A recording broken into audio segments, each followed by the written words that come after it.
that for $1. Oh, yeah. See, we plan ahead. That way we don't do anything right now. Earl, explain it to me.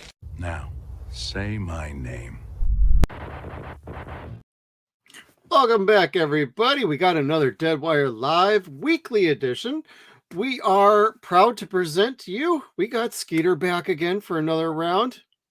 Say hi to everybody, Skeeter. Howdy, everybody on the interwebs.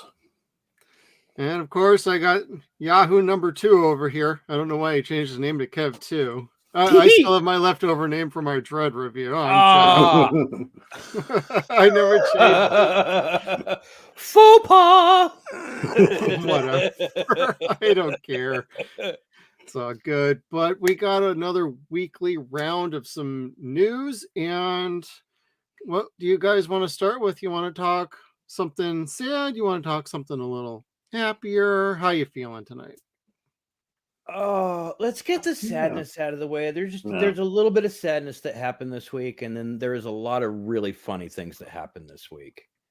Yeah, I think initially we're going to go ahead and bring up a little layoff situation that's going on right now. What's going on is Sony, Insomniac, everybody's aware that the gaming industry is kind of contracting, but they had another round of layoffs today. It's very unfortunate that a lot of people lost their jobs. Our hearts go out to you. It really sucks. I've been laid off from a job before too, so it's not like I don't understand where this came from. I was part of one where they laid off over 60% of the company in one day. God damn. We could have done something class action, but nobody really knew that back then. So that was a few years ago, mortgage crisis, yada, yada, but it sucks. It really sucks. Kevin, what do you think about some of this? That's shocking. Shocking at 60%. But getting to the task at hand, excuse me. It feels like it's a slap in the face to fans as well as to the people that are being let go, because the companies that are being let go are companies that have brought us a lot of smiles in the last few years, albeit Naughty Dog Studios and Insomniac Games. The people that bring you games like God of War and Spider-Man, which Spider-Man 1 was their highest grossing game at the time. Yeah. Spider-Man 2 is now that game and is the fastest selling game. And it's also the most sold, I believe. That's where it feels like a slap in the face. But at the same time, Spider-Man 2 cost $300 million to make. That's 3 times as much as the first game, but the game is not any more advanced than the first, and it's not any bigger than the first. So that's where you kind of have to look at Sony's decision, what they did, and you're kind of like, well, that's kind of true. So, but I don't know why the game cost more, what they did that was different. I don't know, but I feel bad for the people that found out how they did. Yeah, Skeeter, you had some thoughts before we went live here. What are you thinking about some of this?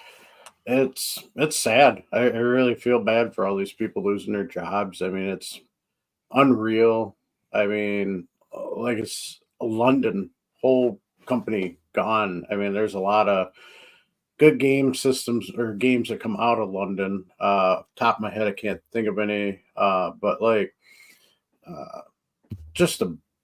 still the people losing jobs is just insane, because that makes you wonder how much of Sony's production on gaming is going to drop now due to this. I mean, that's going to slow down a lot of the gaming system for Sony, PlayStation.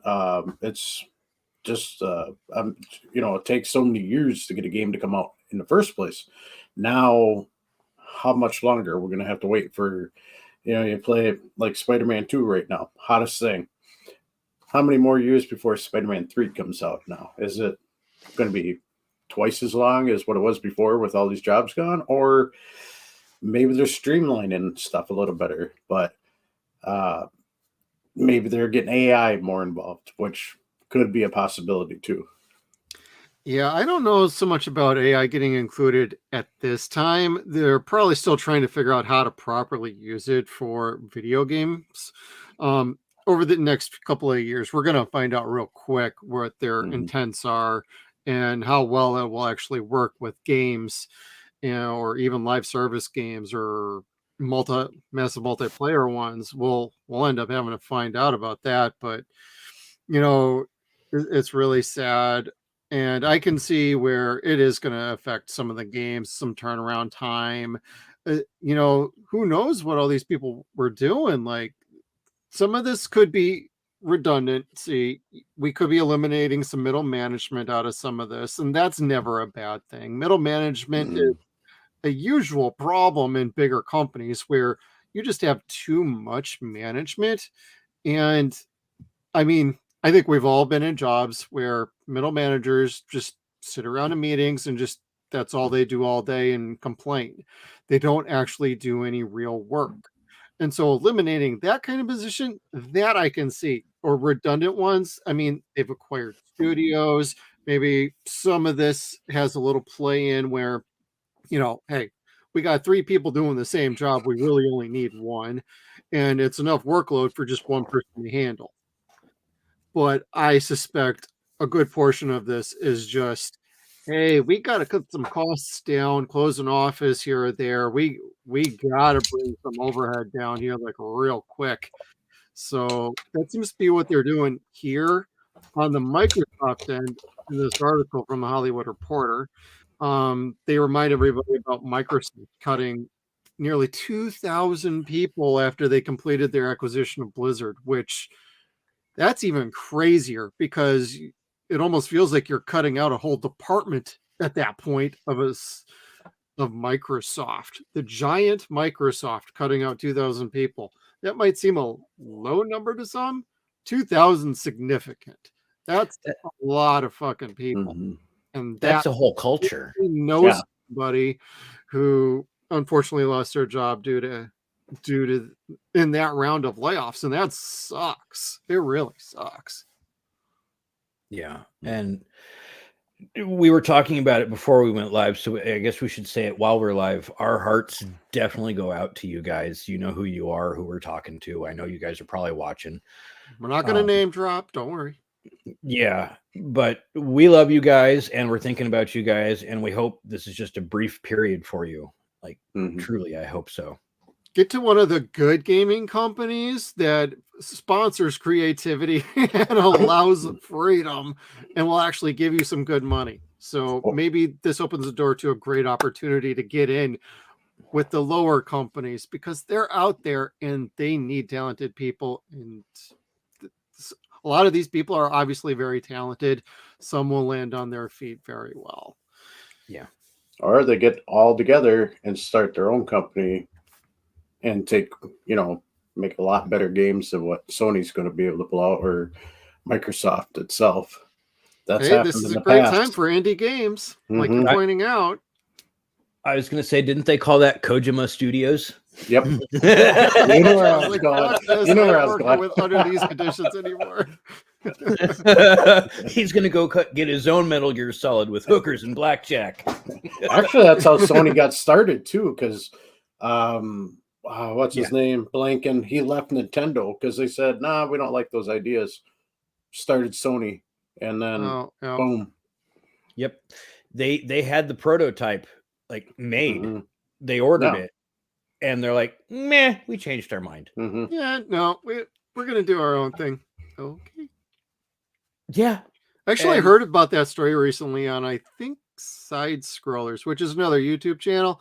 Mhm. Awesome show. So everybody should probably not probably everybody go check out Side Scrollers. They're fantastic for video game coverage and other pop culture news. yeah.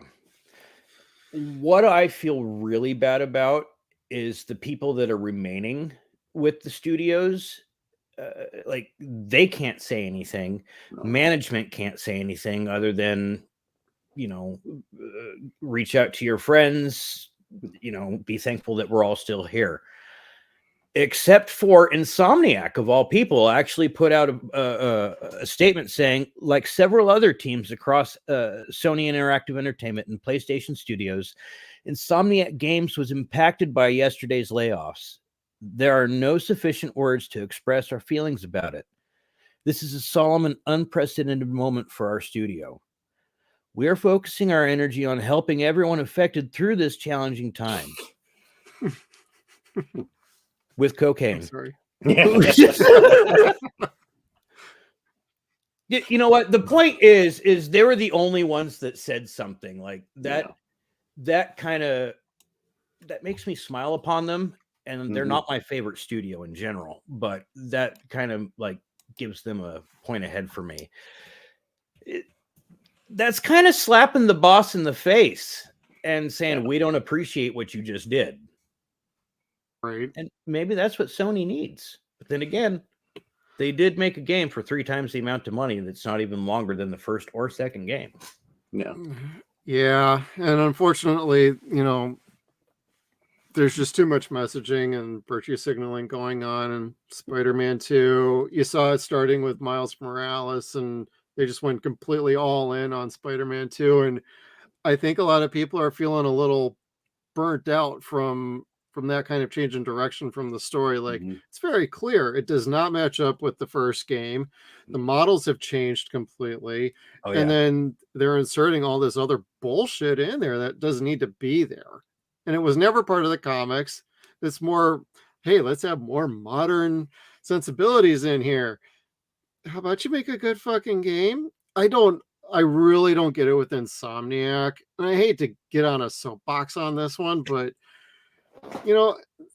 they made Ratchet and fucking Clank one of my favorite game series of all fucking time. And I love the first Spider-Man. Fantastic fucking game.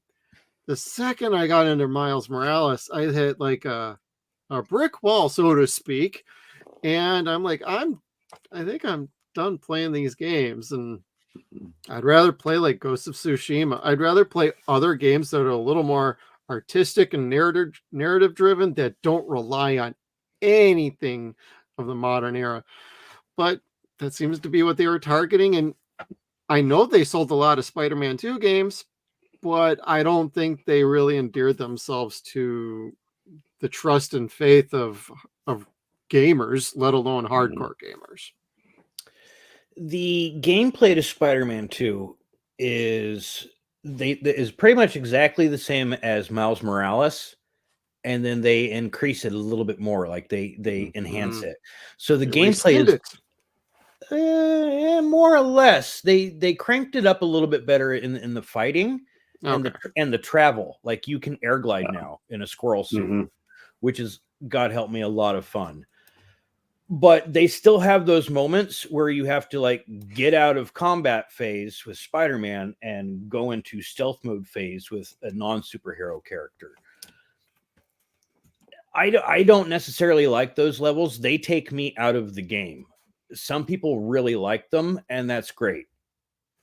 Insomniac is the type of company that the pushback that they got from the incel community, they're just like, no, watch this. And they doubled down. Yeah. To a point, I get that, but at the same time, I don't know. I guess the numbers haven't suffered for it. But the big problem that I really had with the game, it isn't the gameplay, isn't so much the story at all. It was the fact that there was no New Game Plus when the game came out. Yep. And there's no roadmap for the downloadable content. You buy the deluxe edition for $10, $15 more, $10, $20 more, and you get 5 suits for Peter, 5 suits for Miles. Okay, but then you get none of the DLC. The DLC will be extra later on. What a crap. Yeah, and the game's been out for 3 months at this point. And New Game Plus doesn't come out until March 7th, and still no roadmap for the DLC. I've lost interest at this point. I've lost interest. Oh, it reminds me of like God of War Ragnarok. They finally came out with the DLC after like a year. 2. Oh, I thought it was 2 years. Yeah, it was a year or 2. Yeah. Something like that. I remember playing that like a year or two. Yeah, I don't even remember. No, I want to say it was about a year ago. 2022. Well, see, there's Naughty Dog dragging their shit too. Mm-hmm. Yeah. Or was that budget? Who knows? Right. Who knows? But like even other roadmap games, like some of us lived through the years of Friday the 13th, the video game, and how that roadmap turned out. And then some of us also tried that again with the Evil Dead game. And we see what they're doing with that. And a lot of us have checked out from that as well. Like I like that there's a roadmap, but you should never put an expected date because you are never going to make it. No, and Crystal Dynamics messed that up really bad with the Avengers game too. They did not complete their roadmap at all. They barely got Spider-Man in there, and then it turned out that it was going to be a PlayStation exclusive. So everyone for fucking Microsoft that pre-ordered the game's like, well, where's ours? So and then Square sold them off, and they couldn't afford to keep the lights on, so Crystal Dynamics turned down Avengers. So you never got to see Captain Marvel. Like, I know she wasn't your favorite character, but Ms. Marvel was like all nerded out to see Captain Marvel, and she was actually supposed to be a playable character in DLC, as was the Winter Soldier. I think he actually did show up, but yeah, Carol never did. So it's like, well, that whole fucking sub story with fucking Kamala was wasted then. And just like pointless, but whatever. I don't know. We'll see what Sony does. And it's like Skeeter said, we'll see how the landscape of gaming goes in the next year or two, because there has not been a whole lot of, oh my God, that game's fucking amazing. Who was it? Suicide Squad kills the Justice League. Oh, I ain't fucking touching that game with a 10-foot pole. Nope. No. That game's got HPV, for fuck's sake. Like, no one wants to touch it. Not even the treatable kind. Fucking Arkham City just went, oh, I suck, huh?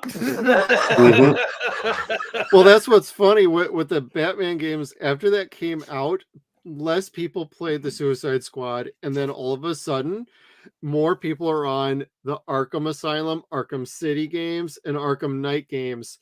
There's more people playing those now than before that game came out. Yeah.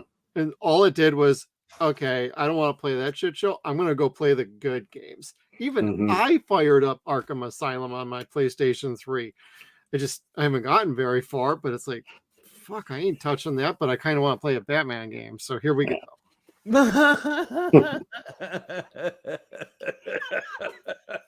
Then, of course, we just talked about Dread, and I want a Dread video game now, but I almost don't now after like all this crazy stuff going on.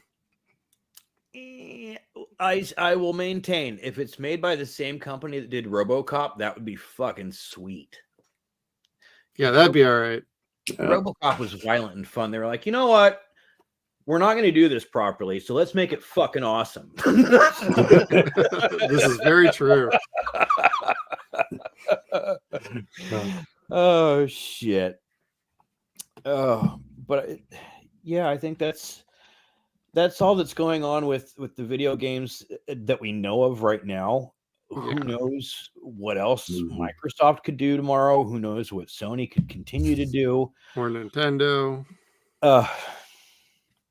I don't know what Nintendo's going to do. I don't see Nintendo doing anything like that anytime soon. No, they march to the beat of their own drum, and they're still printing money. So they sue anybody that tries to mod in a game. So like Pal World with Pokemon characters. Yeah, I just want the Death and Return of Superman back. That's all I fucking want. Put that on the Switch. It's a Data East game. Please let me have it.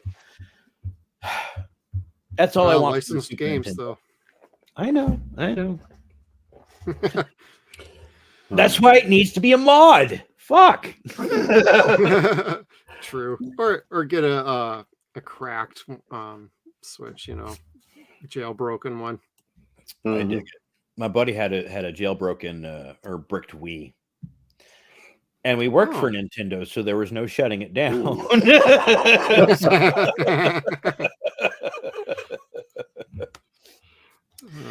Anyway, that was PlayStation's plight. So that was our sad news. Part of the sad news. Most of the sad news. There's one more little bit of sad news in a little bit of a segment that we're gonna do every now and then. We had some unfortunate celebrities pass away this week. Some are from the wrestling world, some are not. We lost Ole Anderson. Any of you old school wrestling fans will remember him from NWA, WCW, early era. And that's largely when the Four Horsemen first became a thing. But was wrestling long before that. He's also a big like Georgia, North Carolina wrestler, Jim Crockett Promotions. So, and he was a wrestler, Four Horsemen.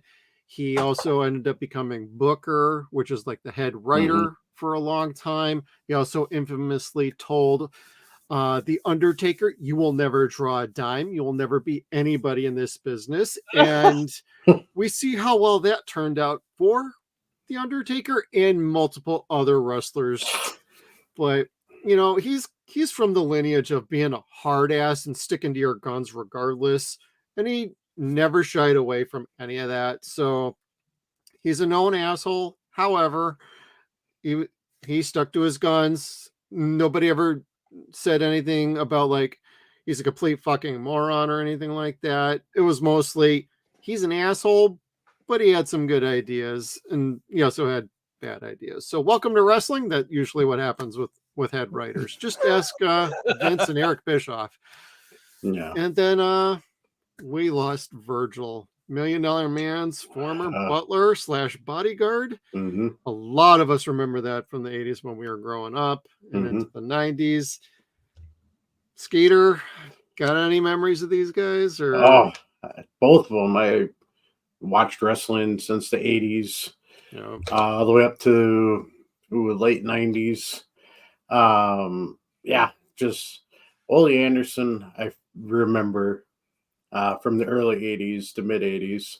And then Virgil, I've known him for a long time. I remember when he was the bodyguard and the butler for the $1 Million Man, and then all of a sudden they had their then they broke off. I can't remember what exactly made them split apart, and then he just jumped in that ring, and you're like, whoa, he can really defend himself. You know, it's like, all right, I knew he was a bodyguard, but holy cow, was he ripped? You know, because normally wore the suit, the butler suit, and then he had the suit coat on for when he was more the bodyguard than the butler, when they kind of transitioned him to start to get away from $1 Million Man. But yeah, it's sad. It was just yesterday. I was flipping through Facebook and I saw Hacksaw Jim Duggan. I didn't know he was posting stuff all the time. I was like, holy cow, he was one of my favorites because I met him when I was younger. So Hacksaw is a gift. I love him. He was really good before he got to WWE or / WWF too. Like when he was in Mid-South, my God, he could fucking wrestle. Like he was over too. He was a great bad guy, and then he became a good guy and went against Ted DiBiase, who was also crazy good too in Mid-South. What? I know we're supposed to be talking about Virgil, but again, Hacksaw was just amazing to watch. Like he was the underdog, so everybody got behind him. Always. And they sold foam 2x4s by the bushels. I always wanted one. I never got one though, because they were always sold out whenever my mom would take me to the wrestling matches. Same here. Yeah, I never had any of that stuff, but no, I'm sorry. I had the shoulder pads from the Legion of Doom. Ooh, nice. Those were fun. Did they ever do a wrestling buddy for Virgil, or was that mostly just for the main top guys like Warrior, Savage, Hogan? Ted got Boss one. Man. Taker. Okay. Boss Man. I don't think Virgil got one. I may be mistaken, but I don't think so. Oh. which Okay. is lame because he held the $1 million belt at that point. And he had it either a few times or for a good long time. I don't remember which, but like it was a big deal when he turned on Ted and took that belt. Yeah.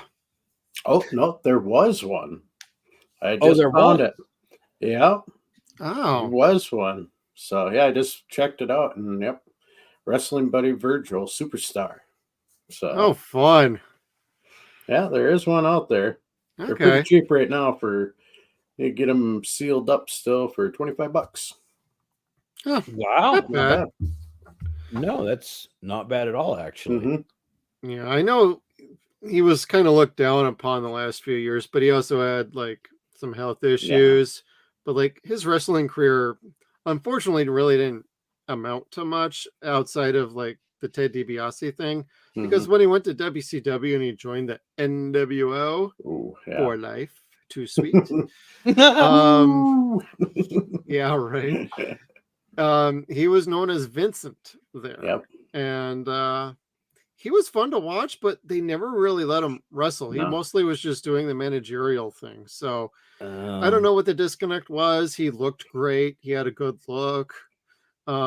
He seemed okay in the ring. I don't really remember much of his matches though. So it's like hard to say if he was really a good wrestler or not. But you know, I will always have my memories because without him and Ted DiBiase, that was a great duo that led into a great split and a great story. And that's the thing you want most is the memories for people. Like you say Virgil, people are going to remember, oh, $1 Million Man guy. Hey, there's no better name to be well, maybe not so much these days with Ted DiBiase, but at least for the longest time for us wrestling fans, that's how we knew him. And sad to see them both go, but we still got some other wrestlers that are still kicking just fine, including like Sting at the nice age of 65 is retiring on Sunday night, and Ric Flair is still kicking at what is he 2,843 now, or is that how many liters of vodka he drank right now? Not to mention the doobies that he's smoking now that he's pairing up with Tyson all the time.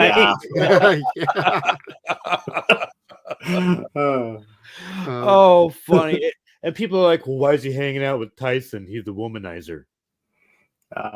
Say that real slow again.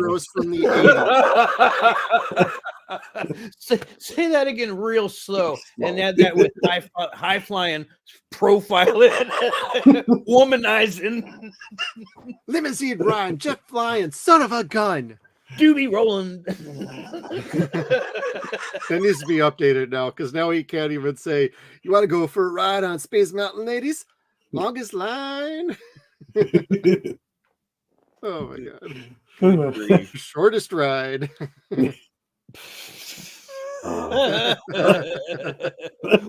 We're bad people. Nah, we're remembering. It's all good. But on another sad note in the world of comedy on this hand, Richard Lewis passed away from a heart attack this week. And golly, that was just kind of a shock to a lot of people. Yeah. We know a couple people that knew him, not like extremely well, but did know him, and they've never had anything but kind words to say about him. And I was just watching Robin Hood Men in Tights this weekend with my kids and explaining who Prince John was. Goddamn right. And I was explaining to Brandy, I'm like, look how fucking funny he is. Like, he's so believable that he's likable. And he's this horrible fucking prick, but he's just like you. Like, not like my wife, but like... I was going to say great words to say to her. She Kev got laid that night. Yeah, it was the dog that split my lip. Blame the dog. Kids at home, yes, my dog punched me and split both my lips today. Well, it could be worse. My dog punched me in an eye a couple years ago and gave me a stye on my right eye. That took a while to heal up. Pluck it out like fucking Kill Bill. Mm-hmm. I try to take your eye. That's not going to help the sty, but I will get your eye. I rhymed. Yeah. Yeah. Yeah.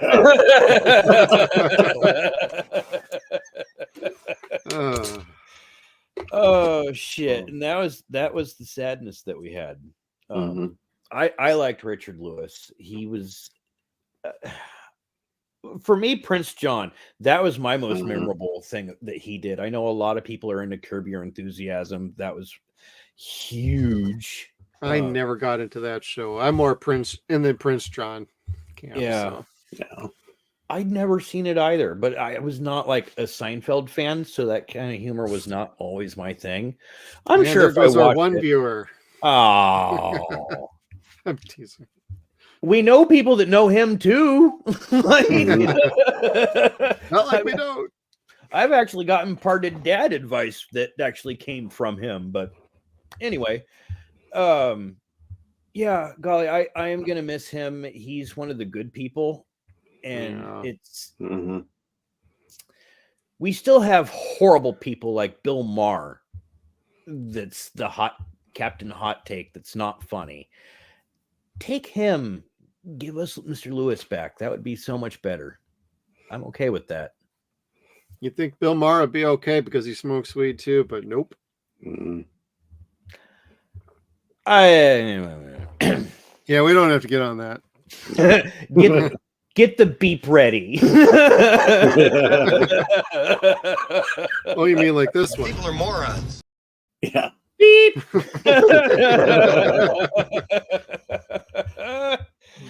Oh shit. All right. Well, let's see. I'm going to clear that out of the way so I don't bring that up again because that's sad. We don't want the sadness. Well, if you really want sad, I got something for both you guys and for all of our viewers. The Crow remake promo images. Oh, are you ready? Are you ready to we're see ready. them? Here it is. Pennywise as Eric Draven. And I can't remember the girlfriend's name. But it looks like he's kind of got like a FUBU jacket on in the upper right or the upper left-hand corner. That's not necessarily my style. I'm kind of the leather jacket kind of person myself. And then we do get to see Vanity Fair did put out a picture of him as the Crow. Just thank God for whatever's blocking the bottom portion of that. Like, hey, let's just say he's coming up short in this role already. Like, hey, y'all ever seen these pubes? These pubes? Like...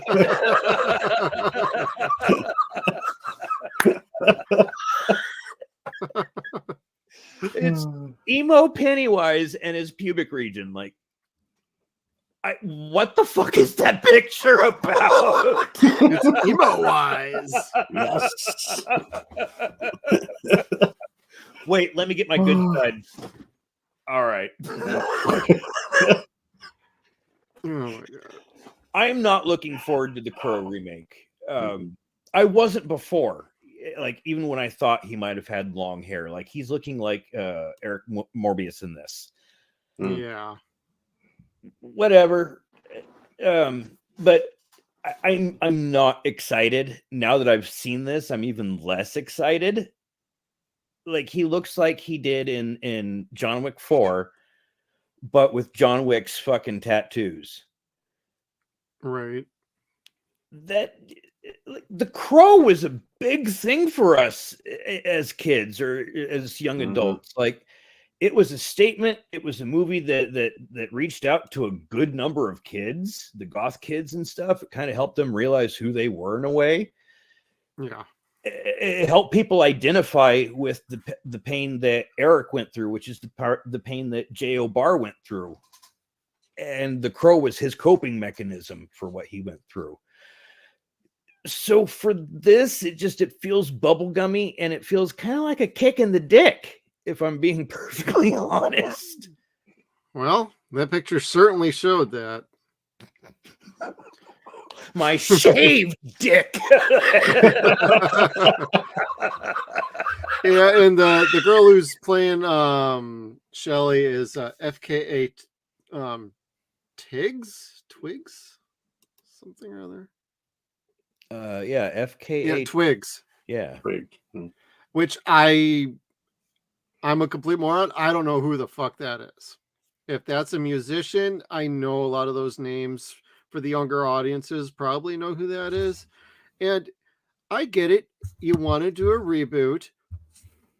All right. No, people have been trying for years to reboot The Crow. It's never fucking happened. The closest they got was I want to say it was the Jason Momoa one. They were like 2 days away from shooting and it got shit canned mysteriously. They just stopped and it completely got canceled. Wow. Thank God for that. I like Momoa, but him as the Crow is fucking stupid. I always felt like who's this gonna was kill him. Like, really? Yeah. But it's like the Crow is that one property, like, if it doesn't tell you you haven't been able to remake this for like nearly 20 years, maybe you shouldn't fucking do it. And now we're getting like this post Malone era Crow with Pennywise with facial tats. I'm like, I am not the target audience for this. And I was open-minded to seeing this. Seeing these pictures now, I'm like, I like Bill. I think he's a great actor. This looks fucking stupid. I try to keep an open mind about these things, but how many remakes actually are really good? You can count on probably one hand how many decent remakes there are out there. The first one that comes to my mind is John Carpenter's The Thing, because people don't realize that that's a remake. Unfortunately, this is probably not going to be the thing for The Thing from Outer Space. No. So this does not bode well. I don't like this look. I like the face paint and the eyes. That works. I don't need the tats all over and whatnot. Trying to relate to kids today. I don't even know if kids today are into that shit. No. I don't know. The curious thing is, will they remake the soundtrack? That's the big question, because the soundtrack was a character unto itself. Like, even if you didn't like the movie, that soundtrack was fucking banging. It really was. So banging. They not only had one soundtrack, they had two soundtracks. That's right. Yeah. Just like Gross Point Blank. Do I even have that one up here? I thought that was Skeets that was saying that. I was like, wait, you don't have something? What? I got some stuff in storage back at my dad's house that I'm going to be getting in about a month. So that's probably in one of those things that is sitting there. And I'm like, oh, I need to bring a couple of things back when we drive out here. So there you go. I just sent you boys a new Crow re-image. You do that on Facebook or something? Yeah, on Messenger. So you're right. All right, I'm gonna go check this out here. This is probably this is what I thought of when I first saw the photos. This is what I thought of first photos of Skarsgård.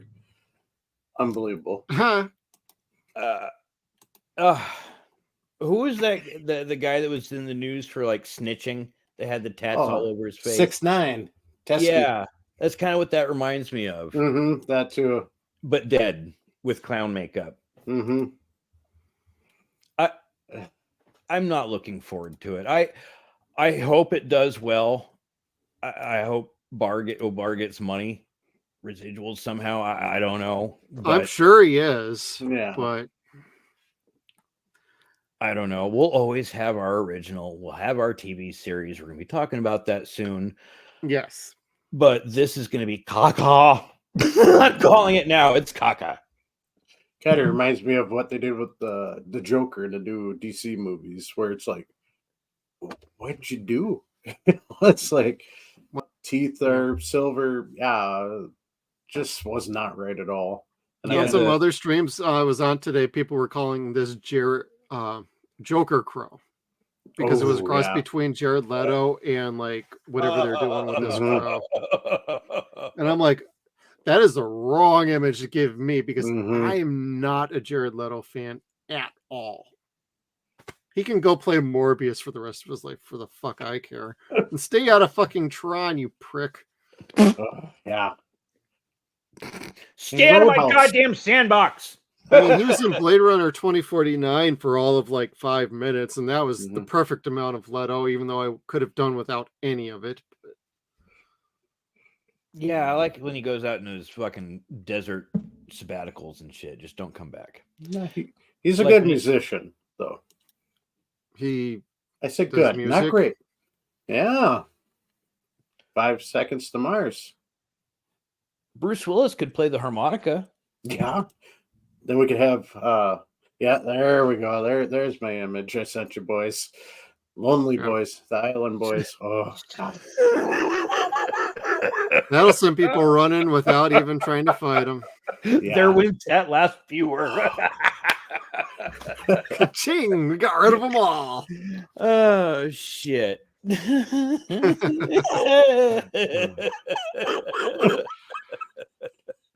I gotta see the pubes again.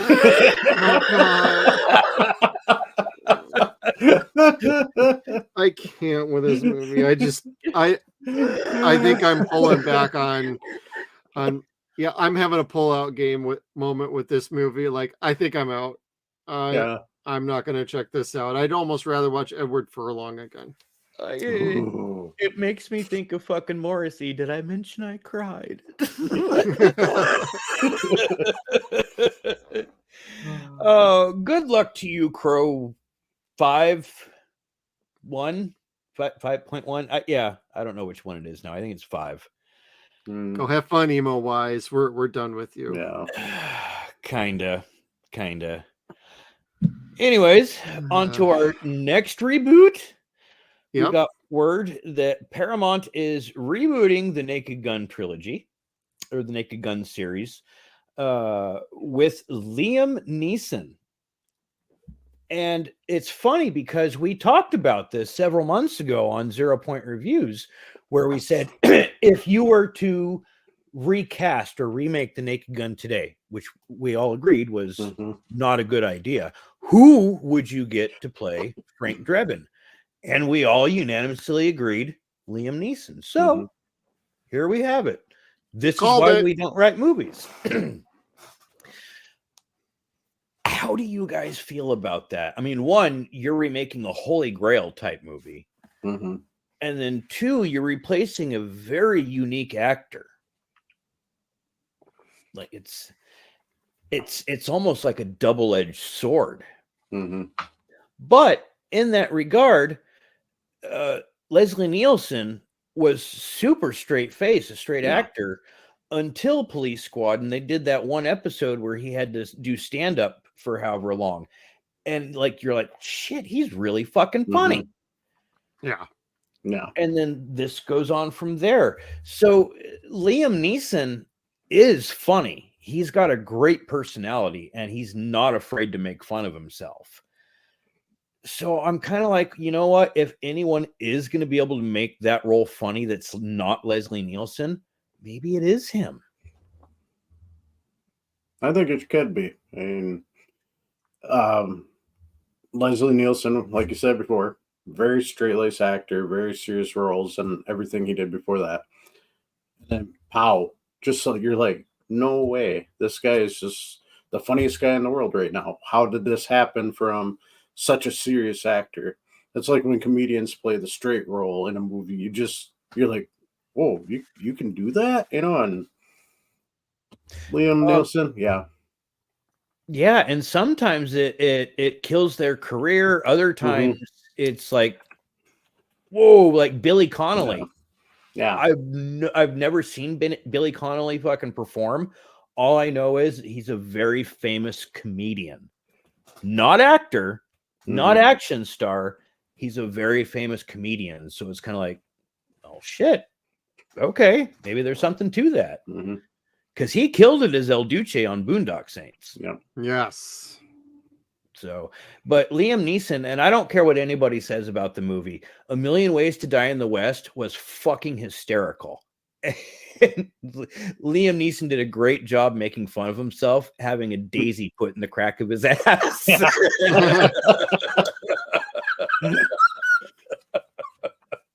God bless that man for being able to deprecate himself that much.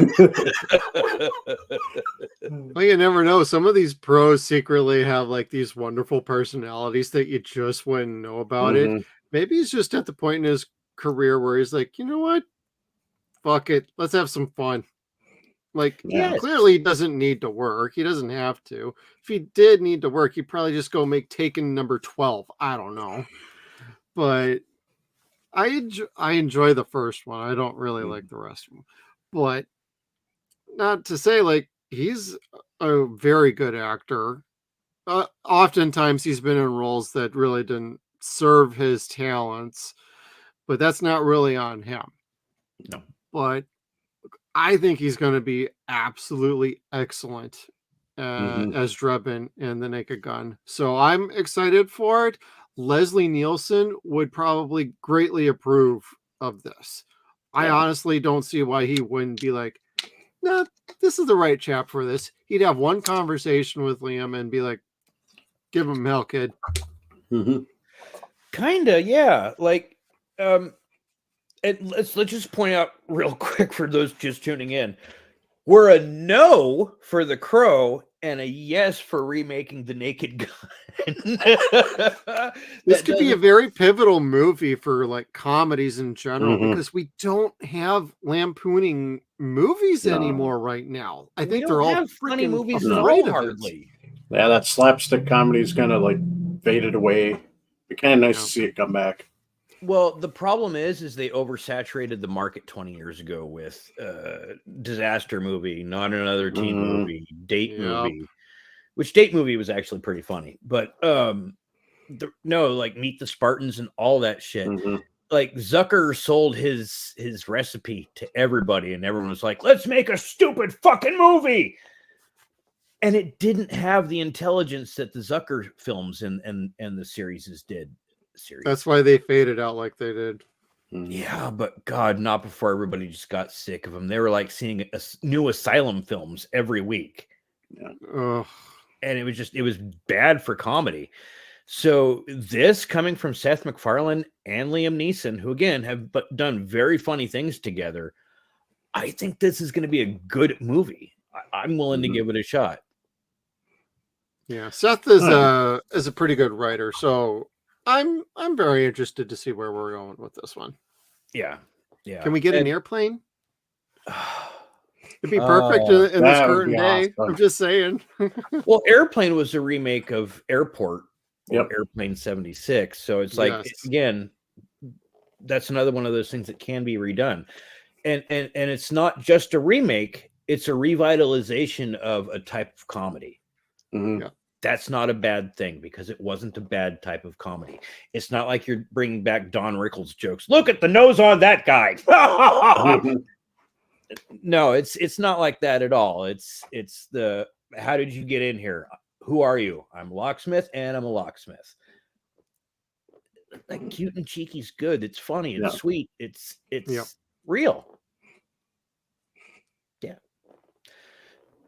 I'm excited. And like I said, I'm pretty open to remakes as long as they end up being good. When they're not, it's like, another shit remake that nobody asked for. This is one, it's been long enough, and this could maybe do some good. So I'm excited. I'm excited for it too. I mean, and Liam's perfect. You guys called it. Yeah, you guys called it. I was part of that voting. I remember that. It's perfect guy. Be awesome. Put him in Airplane, like you're saying. Revise it. It'd be good. I know he's not going to be in the movie, but I want to see how Seth handles an OJ joke with Nordberg. I really because OJ is the only surviving member. Like the bad guy's going to end up being a football player or something. Yeah. Yeah.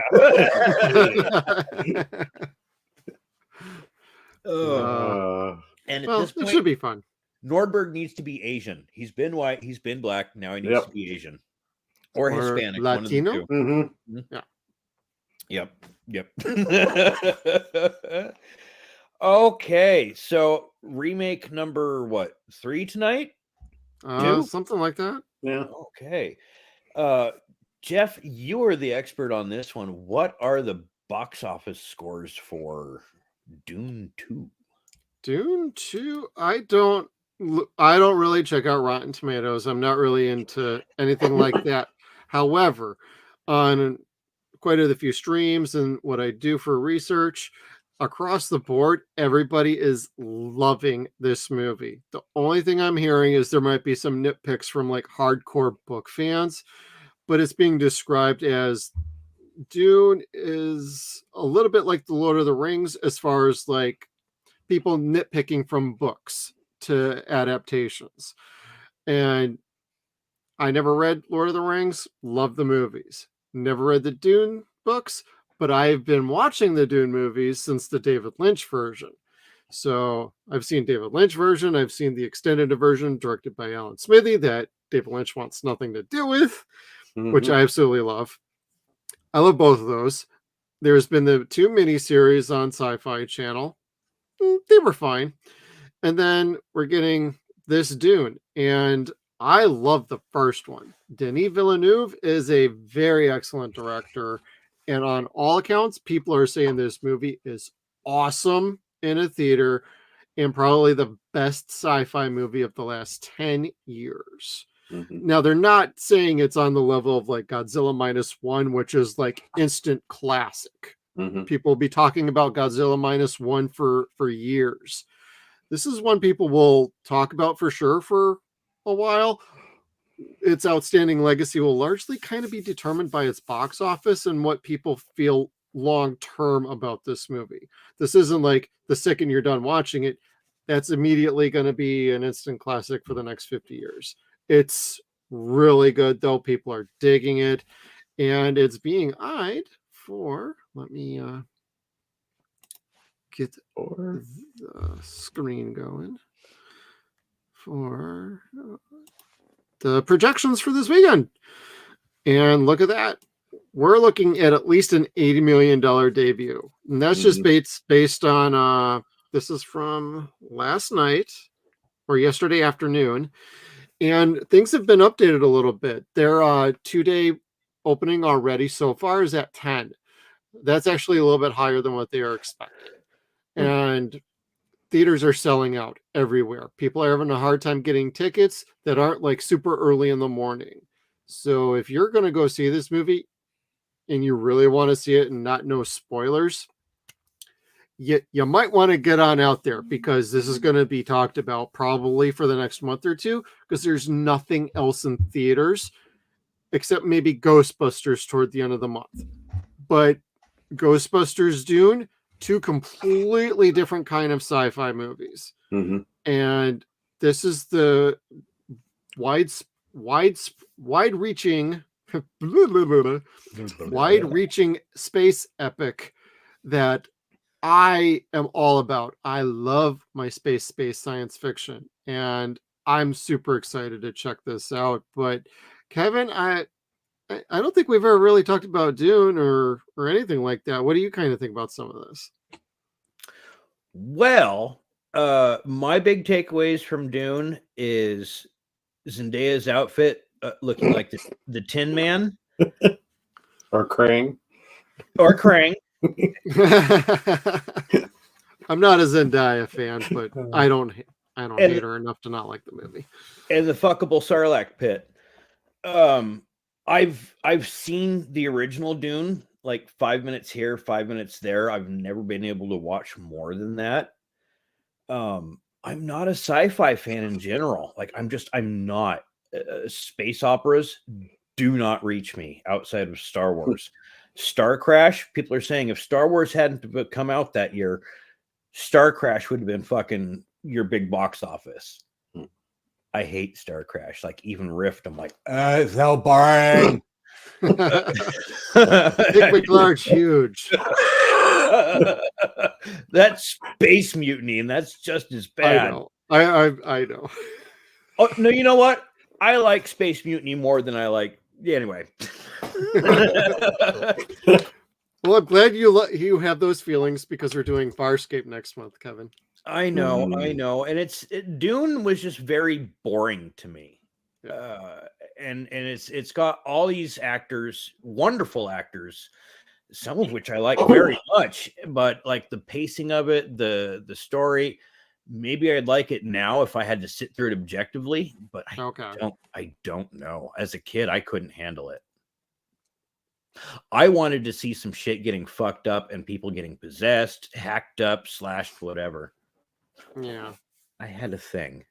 Well, you're not the target audience. This is more science fiction for adults. It's not really for kids. So that's probably why a lot of us as kids, because I'll freely admit, when I tried to watch this as a kid, I was just kind of like, Patrick Stewart, Captain, what? Huh? Oh, he was off screen. Okay. 40 minutes later, he reappears. But I thought it was kind of boring and dull as a kid. But when I started growing up and I started getting into more of like the more serious science fiction, like high school era, once I hit that, I had a different kind of feel for it and sensibilities. And then by that point, I was familiar with Star Trek, Battlestar Galactica, like Babylon 5, Deep Space Nine. Whether I was clicking with those or not, at least I was a little more in the know on more mature science fiction. And then I went back and watched Dune around that time, and that's when I got into Dune. So, I mean, some people are cut out for space science fiction, space operas. Some, it's not your jam. That's totally cool. But if you're into it, this is probably going to be fucking dope. Me, it was the other way around, guys. What? I read the books before the movies. So I'm kind of like that book geek, which the first one when it came out, back, it was horrible, but I still liked the movie. It was okay, but like I read the books, so I knew exactly how everything went.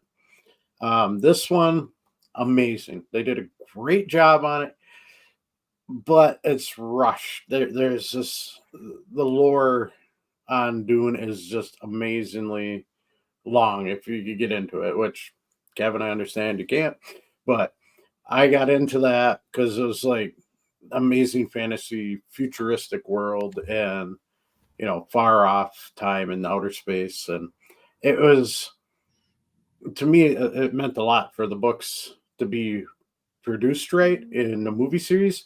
And then when I saw this, the first trailer come out, I was like, oh, they might actually do this. Then when I found out it's only going to be 2 movies, I'm like, you could have stretched us into 3 easily. Oh yeah. If not 6, really, to be honest. You could make this 6 parts from that book series. And that's the original books, not the one where his kid took over this book series. And there's like, I never read them. There's like 10 other books going on to the different families and different sections and going into family history and all that. But yeah, I'm pumped for the second one. They did a great job in the first. Like I said, it feels a little rushed into it, but they didn't rush it like the original Avatar, that The Last Airbender. Oh, that was horrible. But no, I don't want to go there. I don't want to go there. That was the Shyamalan movie. Yes. Well, there's the new show on Netflix right now, and that's I'm scared to watch it. Very good either. I'm scared to watch it. I feel like I have to, but I don't. Yeah, I don't know if I'd bother, but that kind of reminds me of a thought I always had for Dune is don't do a miniseries, don't do a movie. Mm-hmm. Game of Thrones proved you could do a really epic story like that in a TV show format. They're going to do it with the Harry Potter series. Mm-hmm. I would argue if Denis Villeneuve, give the dude a blank checkbook, let him do a full season, however many hours, to adapt the Dune book. Does it? Mhm. If it needs to be 20 episodes, it needs to be 20 fucking episodes. Just fucking go. If you want to split it up after that and call like season 1 episodes 1 through 10 and season 2 episodes 11 through 20. I've seen Netflix do it before. I've seen other people do it before. They order 20 episodes, they split it up in chunks.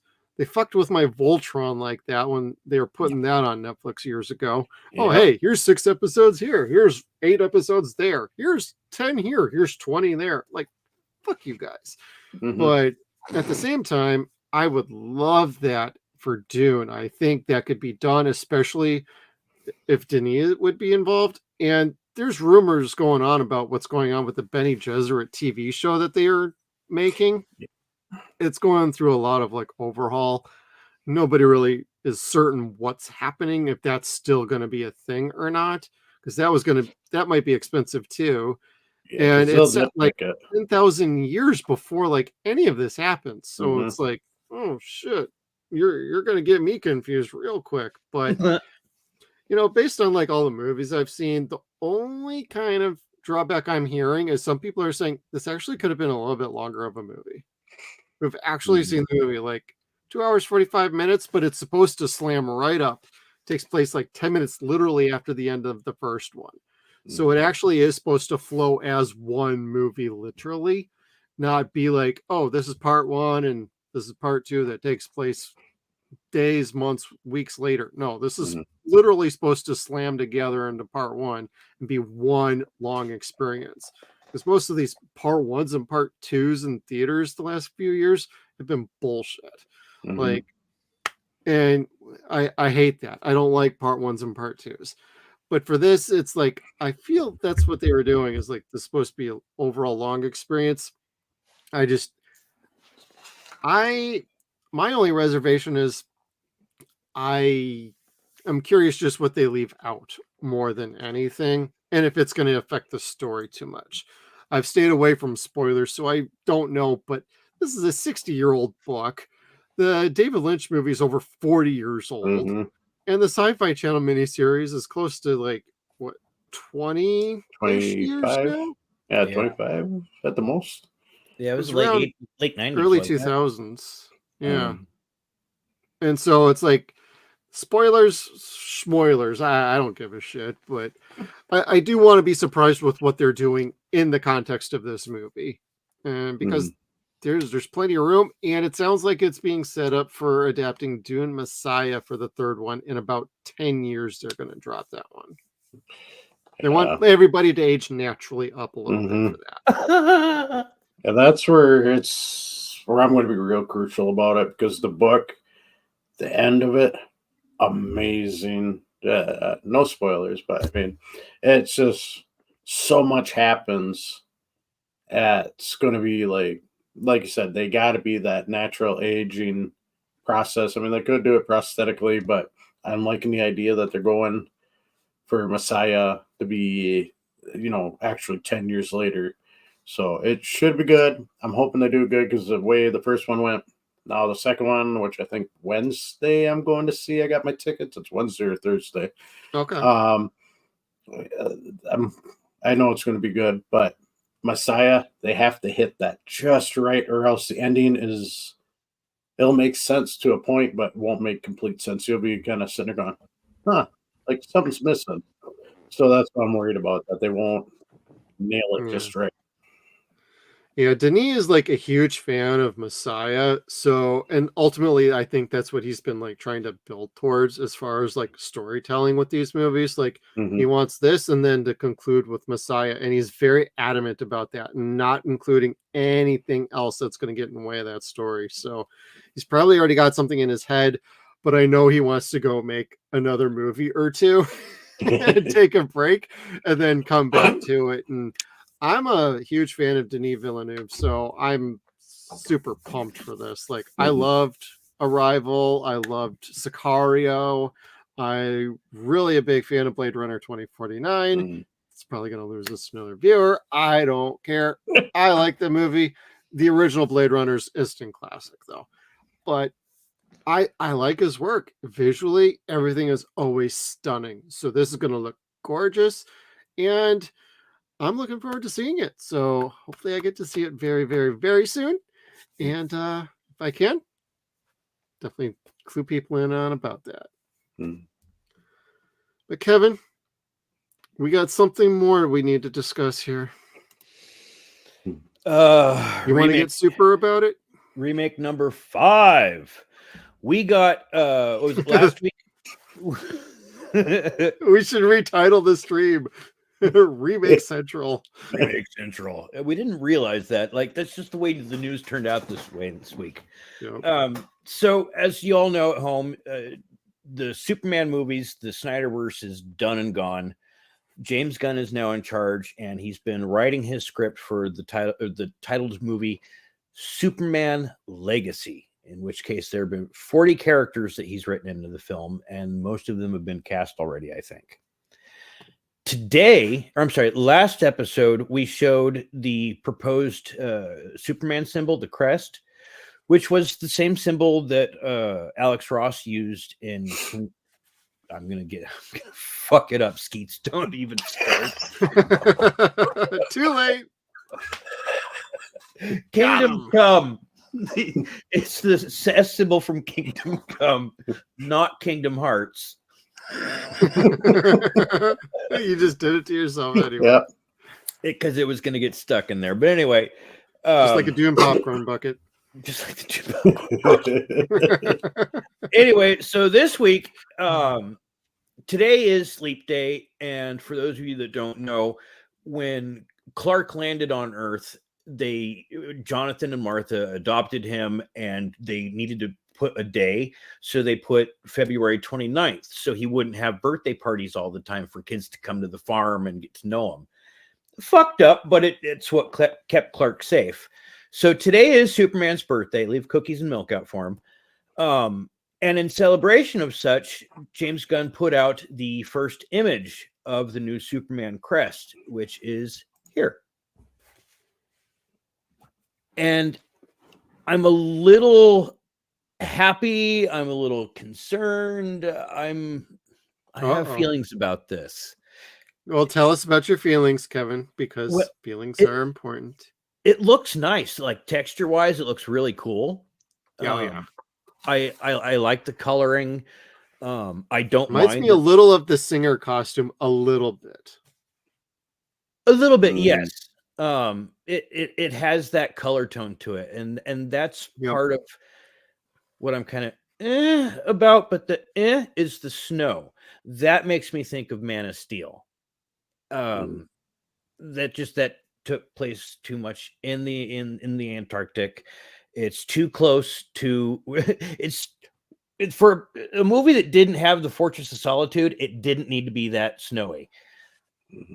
So I'm gonna guess there's the Fortress of Solitude is in this movie. I'd say that's a very good guess. Yeah, if it is there, and there are not 2 polar bears and a giant fucking spider, I'm gonna be very disappointed. No, it'll just be Brainiac teaming up with somebody else. One of the 2 polar bears is gonna get hurt and killed, and the other one's got to go like injured and shit to get.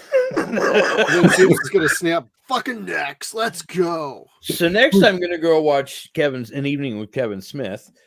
So anyway, listen to him cry for an hour. Shut up. I'm kidding. Man's a genius. Anyway, so the movie is no longer titled Superman Legacy. He told us that today. The new working title for the film is Cocaine Superman. I might watch that one. Yeah.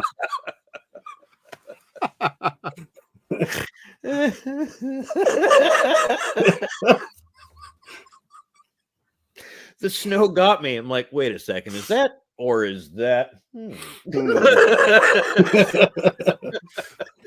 wonder he's feeling super. Adderall! Kryptonite's going to be his form of weed, isn't it? Yeah. It's going to be a downer drug for him. Or is that what he snorts it off of? Jesus Christ. Weaken himself just enough so he can snort cocaine. Boy, in-depth thought from Jeff on that one. It's got to have a little bit of kryptonite crystallines dipped in there, Yeah. just so it could, absorb into the Just mellow it bloodstream. out. You just gotta walk out into the sun and get like instant sober. Boom. Yeah. Yep. How's that for a 12-step process? 12 steps out the door to the sun. Boom. To the sun. Hey, as long as you're not pitching nukes into a sun, I think I'll be okay. Yeah. And Gene Hackman dubbed bad guy. I liked Gene as Luthor. Oh, of course. I forgot who's playing Luthor. Isn't it Nicholas Hoult, who was Beast in the X-Men? I think that's who he's playing. Yes, that sounds familiar. Yeah. I don't know. Also He is a good actor. Yeah. Oh yeah. Because he was also in what was it? Dracula's assistant with Nicolas Cage. Oh, was that him? Yes. Renfield? Renfield, Yeah. thank you. That movie was very divisive. Like either you loved it or hated it. I still need to see it. I loved it. I thought it was liked it. hysterical. Like Okay. It's very self-aware and it's very comedic. It's very woke. It's supposed to be. That's the joke. Oh, okay. And then the other side of the movie is actually horror. By the time Nicolas Cage gets there, it gets to be a horror film. Nice. And it's fucking hysterical. It's Oh, did you hear about Nicolas Cage in talks to do Spider-Man Noir? Yes. Yeah. That I'm actually going to be down for. Same here. Yeah. Well, it's like I said, it had Ryan Reynolds not been totally down to be Deadpool, Nolan North would have been the only person I'd ever want to hear that voice. Yeah. So this is kind of how I feel the same way. I'm totally okay with it. Yeah. Skeeter, what do you think about some of the Superman images? To redo or not to redo?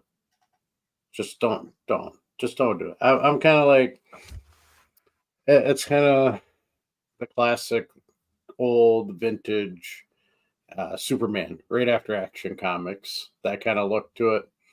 And they're kind of rebranding the S, which is familiar, but yeah, it's different. I lost, like I said last episode, once we got to Man of Steel, I lost interest in the whole series. It's like I wish them the best. Huh? Yeah, I was like, what the hell did I just watch? And now I'm like, maybe if I get some of that snow off the S, maybe it'll be a good movie, but I don't know. The S stands for dope.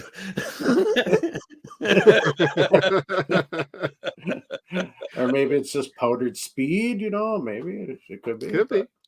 But yeah, I'm not really looking forward to it. I mean, James Gunn, love his stuff, so I'm hoping maybe I'll get back into the Superman stuff, but at the same time, I'm kind of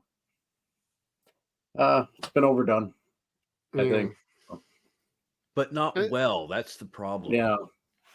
And I don't blame Henry for that one. Great actor. No. He's amazing actor. Just picked the wrong writers for that character, because I mean he's an amazing actor as he is, but as sad to see him leave The Witcher. I was like, why? You're what they were made doing that him series dirty on that show. I know he's what made that series, but now they screwed him over, and he's like, you know what, walked right off. I got much respect for him. I do too. I don't know Warhammer 4K. Our buddy Will out there, he's a big Warhammer 40K guy. I'd be curious what his thoughts are about like the show that's coming to Amazon, but also Amazon's getting very much into the DEI kind of stuff. So I'm not too sure. I hope they keep their hands out of that pie, because most of their shows on there have that. Most of them don't. So it's kind of a weird dichotomy on Amazon. And they also just laid off a bunch of people, and Rings of Power is going to be delayed another year. They're apparently reshooting that whole freaking thing again. So I don't know what's going on over there. I'm almost done watching The Boys at this point. So Henry, buddy, I hope you know what you're doing with Warhammer 4K, and hopefully they keep their hands out of it. So, because he's a super geek. I mean, he still has like a Superman outfit in his closet for crying out loud. So, yeah, he's a big tabletop player. I don't play 40K Warhammer, but the only things I know is I do understand the gameplay of it. And the other part is you need 40K just to play the damn game, just to start. I mean, it sounds like the figurines, the table setups, the scenario. I mean, they got monster tables or with tape measure. You got to measure out how far your characters can move, and how much damage they can do based on what terrain they're on. It's pretty in depth, but at the same time, you're looking at 40,000 just to get these figurines to be able to play the game. Then paint them and all that jazz. Yeah, you could get them painted, but it costs more, or you get them non-painted, and then you're taking your time with their little brush and going, oh, there we go. Yeah. Kevin's petting his helmet. Yeah. But yeah, that's much as I know about Warhammer, though. Yeah. But everybody buckle up. He's going to make an appearance in the Deadpool movie, so it should be fun. Oh, is he? Yeah, he's going to play one of the Wolverine variants. Oh, shit. That was supposed to be a secret, but it got out. Oh, I wonder if he's going to be patched then. That'll be funny. It makes sense. It makes sense because he was also rumored to be in talks to play James Bond as well. So I could see him playing Patch. He should be James Bond. Oh, I wonder if the Hulk shows up in that. Oh. Well, sorry. We'll see. Maybe if there's some Deadpool news, we'll talk about that on our next stream. Yes. All right, guys, anything else you want to talk about before we head on out? Say goodbye to our fine audience. I got something really quick. Cool. Just kind of a reflection. I know we said we got most of the bad news out of the way first, which really it was all bad news tonight, I think, except for maybe the Naked Gun. But I saw a news article online that was about a restaurant closing down after COVID, and they held a candlelight vigil for it. Let's just watch a second. Let me bring it up.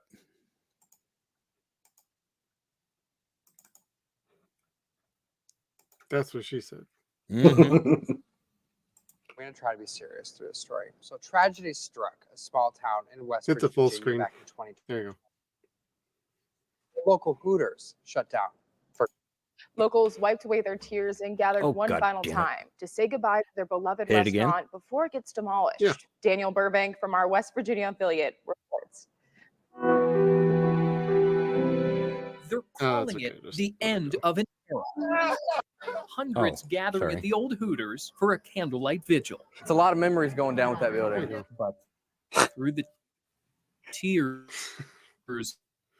Hi, guys! These people are legitimately crying. Together for reunion. I started out as just, coming in to get a job, and it became so much more because I met so many lifelong workers. I want to thank each and every one of you. West Virginia's last Hooters in Kanawha City never reopened after March 2020. For all the naysayers, the doubters, the down talkers and whatnot, this building right here was iconic. The vigil began as a joke between friends, and the attention of international news outlets. Long live Hooters. The building will be torn down and replaced with a popular gas station chain. Crowds celebrating decades of memories. Hooters! Co-organizer Leo Browning says Hooters corporate found out about the vigil and overnighted them a box of calendars to give to people. Hey, I'll take one. Browning adds he hopes the love and support for Hooters continues for years to come. I think we've all experienced loss, and we can absolutely relate. Our hearts go out. Yeah.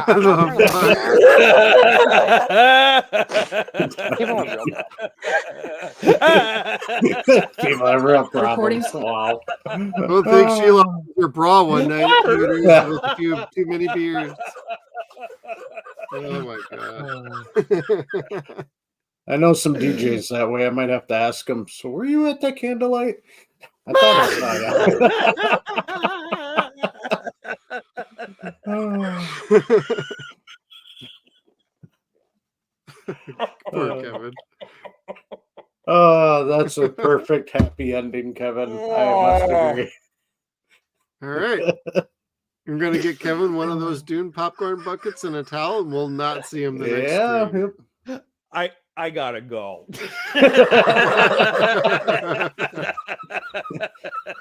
Oh my god. Good thing Paul Rubens is passed, or else can you imagine the movie theater hearing that?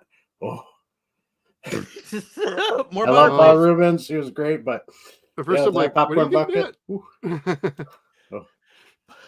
Hot butter? Wait. That's not butter on my popcorn. You know, I couldn't imagine that in a movie theater. Jeez. Oh my god. I still want a hole at the bottom of the Deadpool popcorn bucket. Yes, he has to do that. That's got to be something cool. Not too cool though. It needs to be nice, hot, and oily. Oily. Too hot. Cheese. Where'd the cheese come from? I didn't put cheese on that. That's nacho cheese? Oh, that feels funky. Anyways. All right. I just derailed, man. Sorry. That's okay. Thank you, everybody, for tuning in. Skeeter, where can everybody find you? You can find me at Skeeter the Comic King on YouTube, Instagram, or if you want to follow me as a DJ, that's my other business. Skeeter on Sound on every social media platform there is out there. Cool. You got any fun things coming up? Let's see. Tonight was trivia. Tomorrow is trivia, then music bingo at a bar. That's what I do mainly during the winter. And then once spring kicks in all the way through fall, every Saturday is a wedding. Right on. Mm-hmm. Wedding Crashers. Yeah, you guys should do that movie. All right, Kevin, where can people check you out and what do you got coming up? You could check me out wherever. Same place you check you out, wherever. We're at SunsAndShadows.com. We are also on YouTube /SunsAndShadows Cast, is it? Is that yeah, okay. Mm-hmm. We have a new Discord server, which I just believe is Suns and Shadows. I don't know what anyway, yeah, we are on Discord as well. We have a Facebook group for the Suns and Shadows Cast where we talk about our YouTube show, which is 0 Point Reviews, which is a lot like tonight. Tonight's just a lot more informal where we have beers with one another and just chit chat. And we like to do that with you guys too. And we do that every Sunday. No, I'm sorry. We record every Sunday. That comes out every Tuesday. And we have a podcast that comes out every other Wednesday. Yep. And I am Jeff. You can find me. I'm handling the social media at Suns and Shadows on Twitter and all of our social media platforms. Thank you, everybody, for tuning in. Evan's trying to crush the outro here. I'm getting my pose ready. What am I gonna do with you guys? Defense noted. I judge you all. We are ending this stream. Thank you, everybody, for tuning in. Hope you had a good time. We will see you not next Thursday, but the following Saturday. Saturdays are going to be our regular nights. So thank you, everybody, for tuning in. Love having you around. Please hit that like button if you liked the whole video and you stayed through the end. Bonus points to you. Comment down below. Got any thoughts about any of the headlines we had? We'd love to hear it. And please hit that subscribe button. Hit the little bell notification. We got live streams. We got videos like Kevin talked about. We also have back episodes of our podcast uploading all the time. So please hit that bell, subscribe. Let's fucking go. And everybody have a great night.